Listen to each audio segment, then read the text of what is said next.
last paper in the morning session is going to be the role of CO2 in the initiation of chain growth during the Fischer-Tropsch synthesis. The paper will be given by our resident cinematographer, Dr. Burt Davis.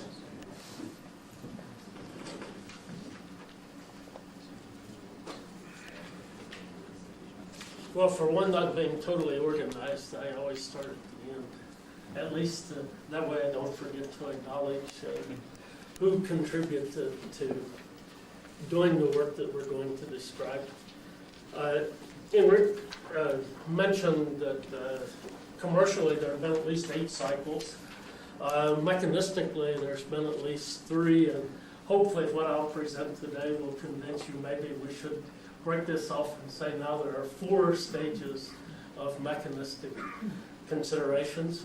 The originators of the Fischer-Tropsch came up that bulk iron carbide was responsible for the hydrogenation of this. The work in the 1940s and 50s at the Bureau mines led them to propose that an oxygenated intermediate is responsible for the mechanism for chain growth.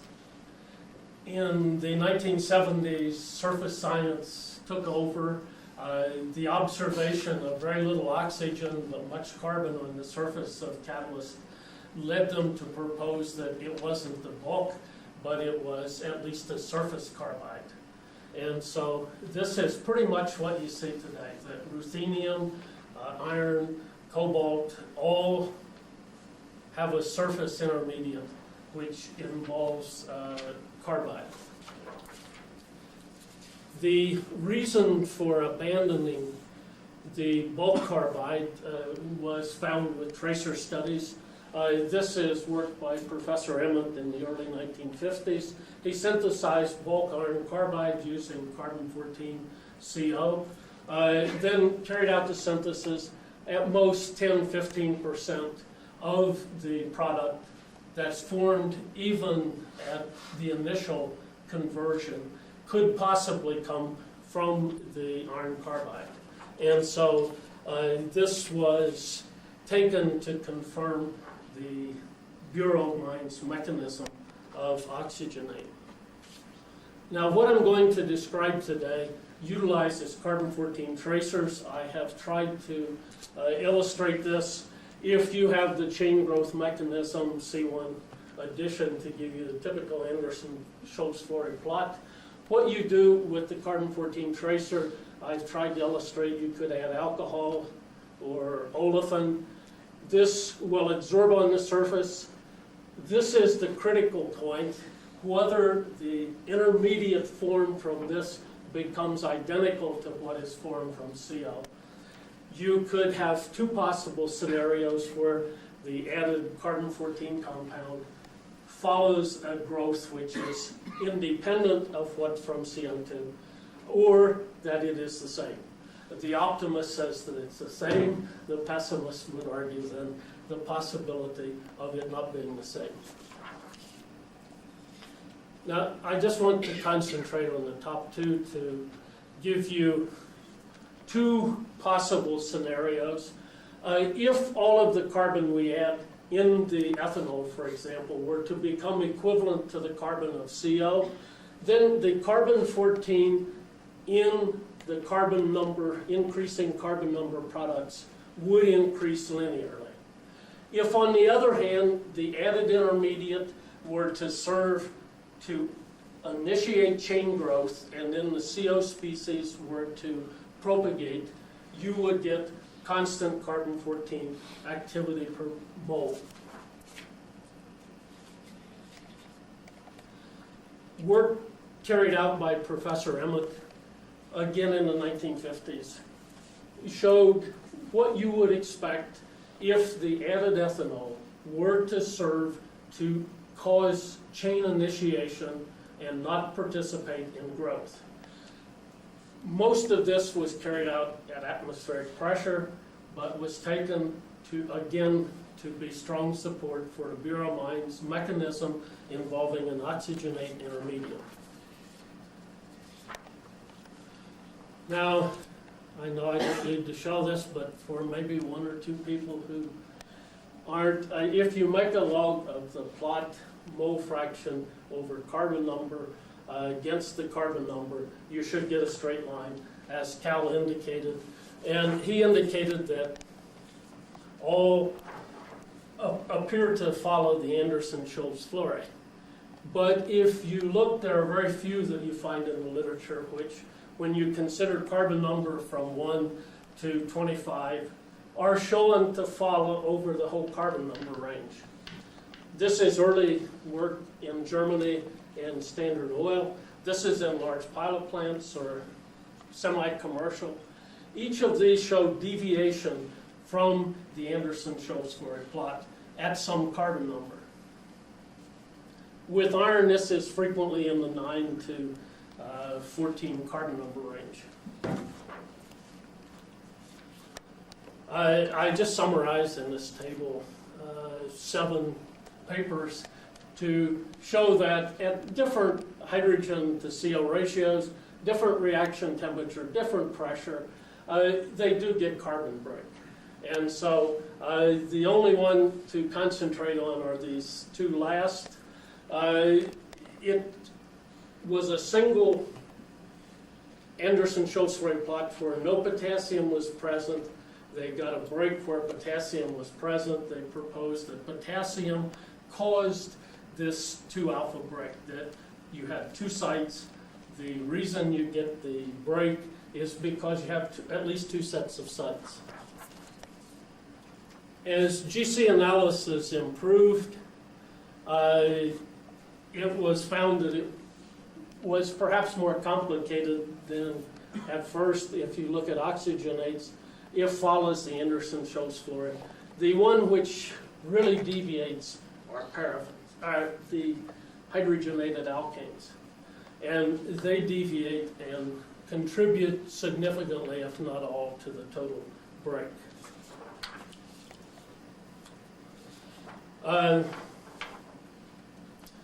This, I think, is somewhat typical, at least, of what you see where you do get adherence to one Anderson-Schultz-Flory plot. This is taken from a figure. The only 2 using iron are represented here. One is a low alpha, another a higher alpha. The author stated that about 300 adhered strictly to Anderson-Schultz-Flory, but if you notice, the 2 that they gave for iron do not cover the range where you could expect a break to come from the others. One of the things that hasn't been given enough attention, I don't think, is that if you just plot vapor pressure, you get a good Anderson-Schultz-Flory plot. And so this is just log of vapor pressure versus carbon number. When we got the 2-alpha plot, were concerned about this. In the temperature range we were operating at 265, at least for the second alpha, we get a significantly different alpha than what you would expect for the vapor pressure. And so presumably the 2-alpha plot is not strictly vapor pressure related. It may be indirectly, but at least not directly. Now, the data that I'm going to show you was generated in a stirred tank reactor, so that we are carrying out the conversion at a constant composition of synthesis gas. When we add the carbon-14 tracer in this, we don't have the problem that Emmett and others did when they carried it out in a fixed bed reactor. If we just look at the low carbon number material, we get data which agrees very well with what Emmett got. The activity per mole is constant. This is what you would say you need to have if ethanol were only initiating chain growth. But if, and it's easier to do this now, If we look at the higher carbon number, now just based on this we would conclude ethanol initiates, that's all it does. The thing is very simple, and so we have proved ethanol just initiates. If, however, we plot the activity per mole of the higher carbon number compounds, this was generated at the same time this was, we get a decrease in carbon-14 with carbon number. Now there's no way if it initiates it that should decrease. And we struggled hard. We could only come up with one explanation for this. We're not too creative perhaps, but at least we did come up with one, which I'm beginning to believe less. But if you do have 2 alpha, we have to make the hypothesis that with the low alpha, the carbon-14 compound that you add initiates, causes chain growth. The low alpha dominates in products at the low carbon number, and so the data agrees very well with initiation, constant activity per mole. The activity of the higher ones is lower than what we can account for. The only way we could come up with this is that you do have 2 chain growths, but that the second one has paraffins only, and that it is formed by a mechanism that differs from the one initiated by ethanol. And so the extra alkanes that are produced by the high alpha, where it dominates the high carbon number, dilutes the material that is formed by the low alpha.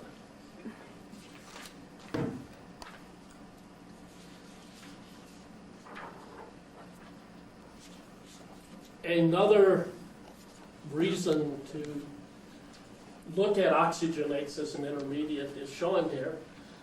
We have added ethanol and ethene made from that ethanol as the carbon-14 compound. The ethanol incorporates almost 100 times greater extent than the olefin. Again, it doesn't prove, but it's consistent with it forming an oxygenate on the surface, which is good for initiating chain growth.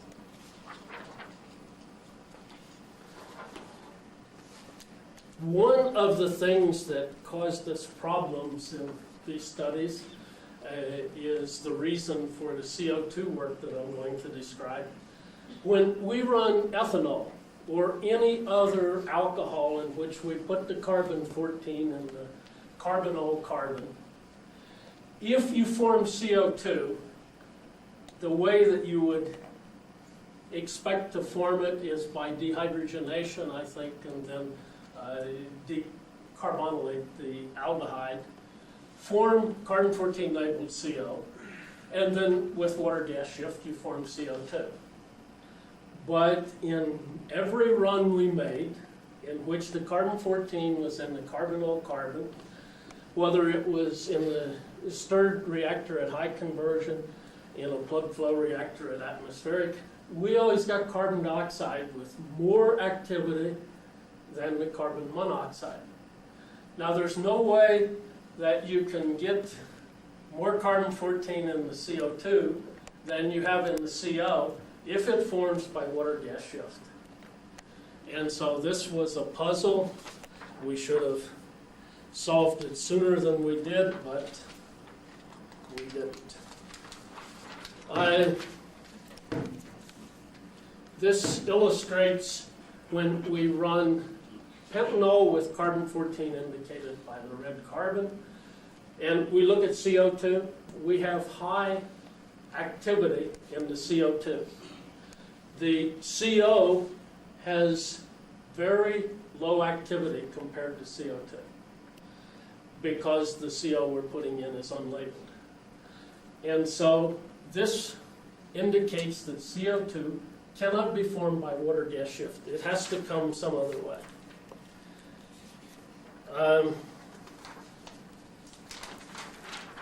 Just to be sure that,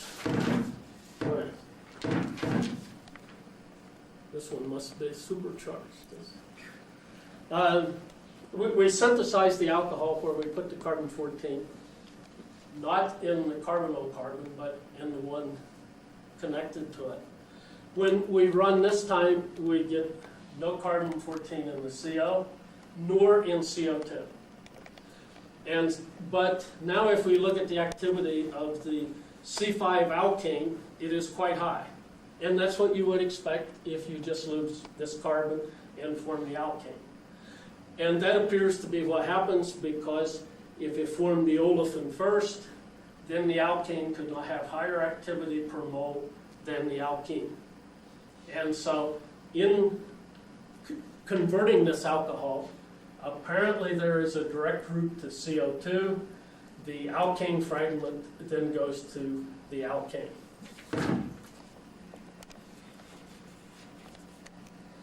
And so we did the experiment we should have done when we first came to this. We added CO2, which is labeled with carbon-14. Now, this again is a stirred tank reactor. So we have a constant activity in CO2, a constant activity in CO. We added the CO2. Chemically, it was only 0.2% of the CO that we're adding. So added CO2 is chemically insignificant, but it contains all of the carbon-14 added.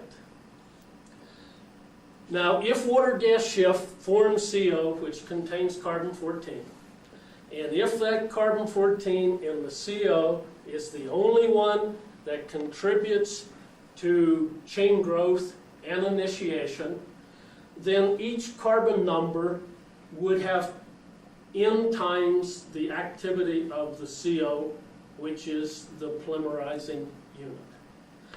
And so each carbon number should double the activity of the CO.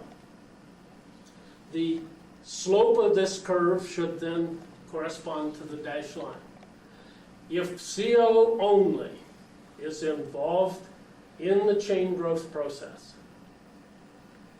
if you look at this line, which is drawn to have the same slope, you see that it does increase at roughly the same rate, slope, that you would expect if CO were causing chain growth. But the activity is much higher than is possible for CO to initiate the chain growth. And so it appears that CO, or carbon coming from CO2, is initiating a significant fraction of the chain growth with this catalyst. Now, unfortunately, this is one that was made for Laporte. Because of a decimal point, it had about 11% copper instead of the low copper. So immediately someone says, well, it's the copper that is doing the methanol synthesis, and so your data doesn't mean anything. And someone did say that the first time I showed this. And so we did this with a catalyst we had made, which has silica, 4.4 atomic percent silica to iron, 0.5% potassium. The data doesn't fit a straight line as nice as the earlier, but again, the activity of the CO is far less than the activity of the hydrocarbons you're making. And so here you also must say that some of the initiation, at least, is coming from carbon that we were adding as CO2. If you remember, one of the potassium was considered to cause a different site than without potassium. So we did this where we just have iron with silica. Now, the conversion was lower than before, the water gas shift is less. The hydrocarbons still have an activity that is higher than CO. And even with just an iron silica catalyst, the hydrocarbons have much more activity than if they were derived from CO. And so even with iron silica, we have initiation by the carbon derived from CO2. It is much less than before. This is 25 times the activity in CO2 that's in CO. But still, the hydrocarbons have too much activity to come from CO. And so if we think of the water gas shift, somehow the carbon in CO2 goes to a surface intermediate that goes to CO, and the reverse reaction. And from this mixture, if you were to start out with the yellow being carbon-14, it absorbs, you end up then with exchange so that you have CO2 and CO that's labeled. Under our synthesis condition, this does occur so that we get small activity in CO. But we get more activity in the hydrocarbon than what we get in CO. And so it appears that we have the water gas shift, and we have no evidence that it's the same intermediate as water gas shift. This is just so that you keep the number of complexes on the surface minimum, if you will, that the carbon is becoming on the surface some intermediate that is able to cause initiation of chain growth. But after you initiate, having carbon-14 in the initiation step to cause the high activity, chain growth then occurs predominantly with carbon that comes from CO, not from CO2. This would imply that there's at least two different carbon species on the surface. Now, if we look at this structure, and some have proposed a structure that would resemble this, we could put this another way. If we initiate with the CO2, then each of the products would have carbon-14 in it. It would then depend on the relative number of these carbons, which desorb as CO, or which go to hydrocarbon, would determine then the relative carbon-14 in CO and in the hydrocarbons. Now I moved one over faster than I should have.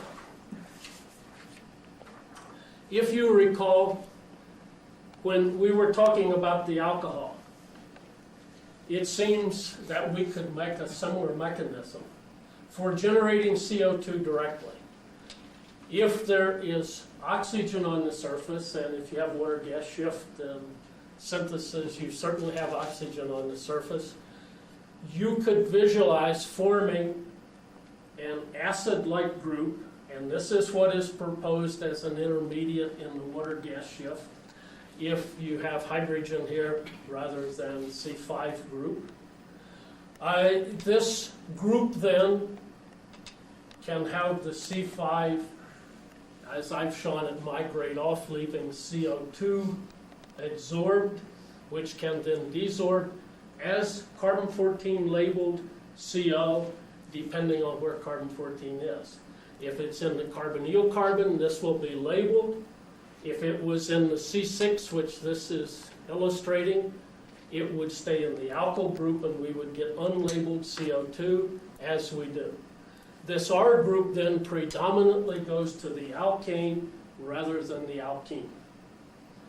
And so, in summary, I think that, well, before I say in summary, I should say we've done this with cobalt catalyst. CO2 with a cobalt catalyst is essentially inert. We're at least inert enough that we cannot detect carbon-14 either in the CO or hydrocarbons.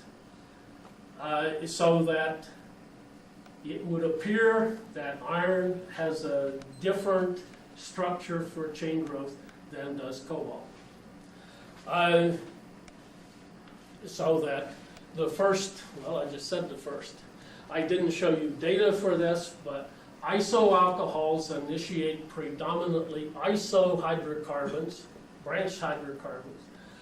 Normal alcohols initiate predominantly normal hydrocarbons, so that the carbon group added as the alcohol retains its identity. Alkenes initiate but do not incorporate. I say this one we're less certain of now. It looks as though this is an artifact of the reactor. Well, forget that. And so I didn't get that much in. Hopefully I've convinced you though that CO2 does initiate chains and that iron does not follow the same mechanism as cobalt. Thank you.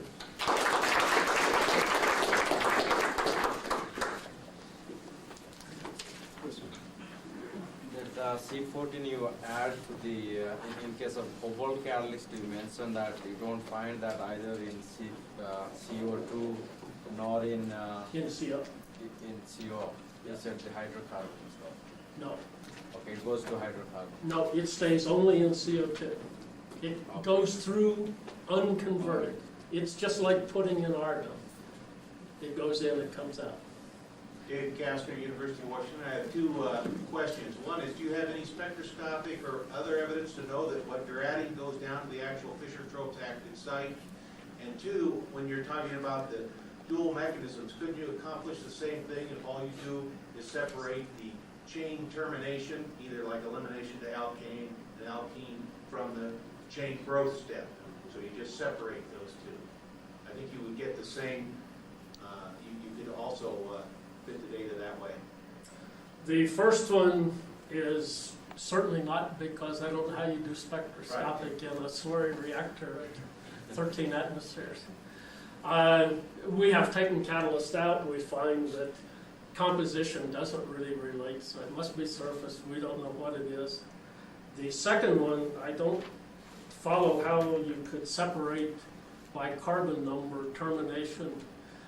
Are you saying that you want to say you have a constant termination until you get to the break and then you change the... I'm saying, you know, like if you just have a chain growth step where you have a propagation step, Yes. and then you go to a second surface species, then all that surface species does is eliminates from the surface, either as an olefin or a paraffin. And you can, you know, you can... But initiation would just give you methane. So you have to have chain growth before you have termination. Right. And I don't see how you could get that carbon-14 data that way. We can talk. Okay, yeah. You obviously have something in mind that I can't understand. Burt, have you looked at the products you've made where the carbon-14 might be in your products? No, because it's very difficult to separate. Emma did make an effort to look at where the carbon-14 goes in C3 from C2. His conclusion was that if you put it in the CH3 of ethanol, it ends up in the CH3 of the C3, or the N carbon. If you put it in the carbonyl, it ends up in the middle. He did this by pyrolysis. In comparing your results to cobalt, were you using similar conditions or lower temperature for the cobalt? Or Oh, we're using slightly lower, Slightly well, lower. slightly, Yeah. even exaggeration, 230, 270. Because one of the questions I wanted to ask was that you seem to be tying it in a little bit to the water gas shift mechanism. Is that Lot. correct? Yeah, right. You know, I wasn't daydreaming Yes. when you. No. Okay. You got that point right. Right. Cobalt has what I would consider poor water gas shift capabilities, though some. Do you think that in not detecting anything is just the fact that you're adding so little carbon-14 that if you're only getting 2 or 3% CO2 that you would, you know, that you're not getting enough crossing through that reaction in terms of, you know, the We're adding as noise much level carbon of the 14. emission? We're adding as much carbon 14 when we ran the cobalt catalyst as when we ran the iron catalyst. Right, but the iron is much more active, so you're getting a lot more reversible reaction. But the CO2 concentration is much lower, so the specific activity of CO2 would be much smaller. In the CSTR, you have a high concentration of CO2. And so the carbon 14 has been diluted by at least a factor of 10 when you run with iron than when you run with cobalt. Right, but in terms of your detectability, since you're detecting carbon 14 and not carbon 12, it's the absolute amount of carbon. No, I understand that, but across if the boundary. If we had gotten 3 or 4% of the carbon 14 to go to CO, we would have detected it. Yes. What was the, what level of convergence were you operating at? The iron, except for the unpromoted iron, was around 50%. Okay. The cobalt was around 35%. So where was the water gas shift equilibrium in respect to? If you define the quotient as the water gas shift constant, at the temperature we ran iron is roughly 60. This would have been about 20 to 30. The water gas shift, the water concentration reaches a maximum in the CSTR as we vary space velocity about 40% conversion. And so water gas shift activity is Yeah, I was. at least 50% of equilibrium. Yeah, like I say, that's reasonable. I mean, my interpretation would be simply that you have CO2 that's more or less in equilibrium with the CO and the COX on the surface. And you have a sink and outlet for it through chain growth. I wouldn't necessarily imply that. That would not necessarily imply that CO2 initiates any chain growth, especially. Well, I guess it would depend on how you define initiation. I'm defining initiation as this, and that's the water gas shift. Well, what I'm saying is that in most cases, you're not adding CO2 or much CO2 to your product feed. And so if you have any CO2, it's more or less going to be in equilibrium with COX, through COX on the surface to the CO you feed. I'm doing this in a CSTR so that I have 25 or 30% CO2. Well, I know, but what I'm saying is it's more or less in equilibrium with that COX on the surface. No, I'm adding in a gas phase, so. Yeah, I know, but you got a mixture there. You got something approaching an equilibrium at that stage. Well, I guess again, I don't see what. But then he will see the carbon 14 on CO. The Yeah. fact that he Yeah. doesn't see it means that he doesn't. Yeah, okay. Well, that's what I'm saying. There's a kinetic sink for chain growth to some degree. I don't know. I'm saying. No, if you calculate roughly 50% of the carbon 14 that ends up in products goes to hydrocarbon, the other 50% goes to CO. But I feel your results fit with the picture where the water gas shift reaction sites on with the iron, yes, there are oxides as well as the alkali, where the water gas shift sites are different from the Fischer-Tropsch sites. Yes, that's more the metallic iron or so. And so in such a situation, then the more metallic arylic sites, which make Fischer-Tropsch chemistry, on those you may absorb the CO2, and there you get your chain initiation. Yes? I think the results would fit with such a picture, or something against it. Well, you can propose that CO2 initiates directly and that this is independent, yes. Yeah, that's But, my understanding. Yes?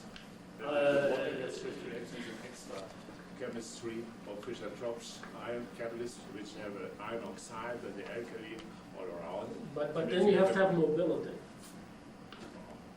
I mean, you have to get this intermediate from the water gas shift site to a Fischer-Tropsch site. Yeah. And so you have to have surface mobility if you And want to argue then that. the cobalt sites, they would not be capable of absorbing CO2. Yes, they are different. Fischer-Tropsch sites of iron core are different. But there's another thing. The break and the slopes. Yes, those slopes from shell. Yes, where you have only one alpha. Yes. I think they are due to a high secondary hydrogenation activity, where all the olefin products, are very easily hydrogenated and are out of the game. Yes. I've looked at many of these distributions, yes, and I've found there was particularly such a situation, yes, where there was fast secondary hydrogenation of the olefins. Okay. That's Another lunchtime discussion. that's a long. Okay, one last question, and my last chance. So this is his last chance to be on the video. I presume that you would get exactly the same result if CO2 was a chain terminator instead of a chain initiator. Yes, but then you would have to hydrogenate this to an alcohol, which would then have to go Well, to the that's the alcohol. point. Maybe that is the way that alcohols are formed. Maybe that is, you never see them because you have shown how rapidly they go back Well, on the surface again. we are going to do the, where is the carbon 14? It's a denial. And one point against it, that's the carbon number dependency. It would be a termination reaction, then a molar reactivity would decrease with carbon number. Would be carbon number dependent. Now, the effect is identical whether it's an initiation and a termination. Yes. There's no No, difference. initiation doesn't know how long the chain will grow. Yes. So it's the same for all the molecules, respectively, how long they are. However, termination knows how long the ends are. Yes. So that is carbon number. No, but I'm expressing activity as carbon 14 per mole. So I think termination would give you the same result, except carbon 14 would be in the olefin group. Rather, the problem when you get to the high carbon numbers, the alkanes are the predominant product, and so both ends become the same. And we can't afford enough carbon 14 or carbon 13 to do the NMR. Okay, let's have Dr. Davis and all the speakers. Let's be back at 1:30 sharp, and we'll get started once again. The alcohol reactions are telling you that the alcohols, the absorption of alcohols is a lot more reversible than it is, but I still don't see it as evidence for an argument.